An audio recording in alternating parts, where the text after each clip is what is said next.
Le mois de janvier a été marqué par la performance XXL de Charles Duboulot en face nord des Grandes Jorasses. Le guide a passé 6 jours et 5 nuits dans la voie Rolling Stones pour déboucher au sommet de l'éperon Walker.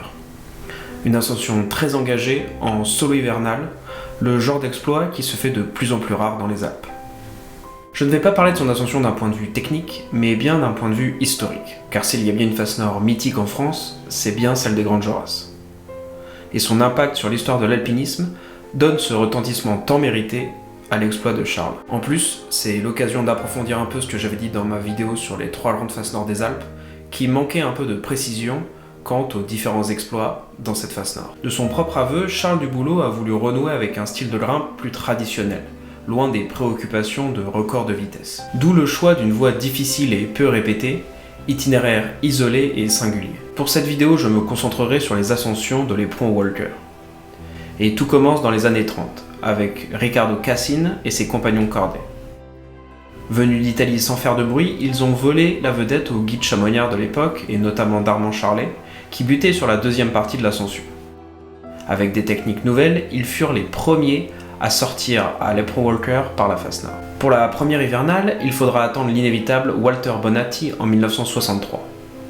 Et pour achever cette tradition italienne à l'éperon Walker, c'est Alessandro Gogna qui fera la première solitaire en 1968. En 1971, René Demaison et Serge Rousseau tentent l'ouverture d'une voie directe en hivernale. Le drame qui s'en suivra rappelle à tout le monde le danger mortel d'une telle ascension en hiver. 342 heures dans les Grandes Jorasses est un livre pour tenter de comprendre ce que peut être un bivouac en plein hiver dans ce mur hostile, interminable et terrifiant. Ce n'est qu'à la fin de la décennie que la légende japonaise Tsuneo Hasegawa réussira la première solitaire hivernale dans sa trilogie des 3 grandes faces nord en 1979. C'est en cette même année, en 1979, que Rolling Stones, la voie empruntée par Charles, est ouverte par la première fois par une cordée tchèque. Les récits épiques de Gaston Rébuffat ou de René Demaison sur leur séjour dans cette face nord, remplis de joie pour l'un et tragique pour l'autre, ont ce point commun de communiquer la dureté de l'ascension et du mental absolu qu'il faut pour en venir à bout. La phrase de Rébuffat, qui arrive au sommet de l'éperon Walker en ce mois de juillet 1945, résume assez bien ce constat. Nous éprouvons une joie un peu sauvage, celle qui correspond au besoin que chaque homme porte en lui, le besoin, une fois dans sa vie, de se surpasser. Charles Duboulot s'est inscrit dans cette glorieuse histoire dans un style qui revendique justement l'héritage des pionniers de cette face nord, du combat avec la paroi, qui plus est en plein hiver, en acceptant le bivouac dans des conditions difficiles. Sans recherche de record, juste un projet solitaire pour forcer l'admiration devant l'ampleur de l'engagement.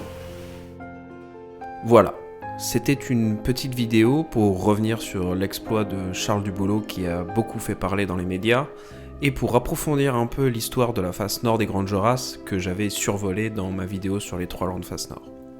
Vous êtes nombreux à avoir rejoint la chaîne ces dernières semaines et je vous en remercie vraiment. Pour continuer à faire grandir le projet, le plus important est de s'abonner à la chaîne et de partager autour de vous. Je vous dis à très bientôt pour un nouvel épisode.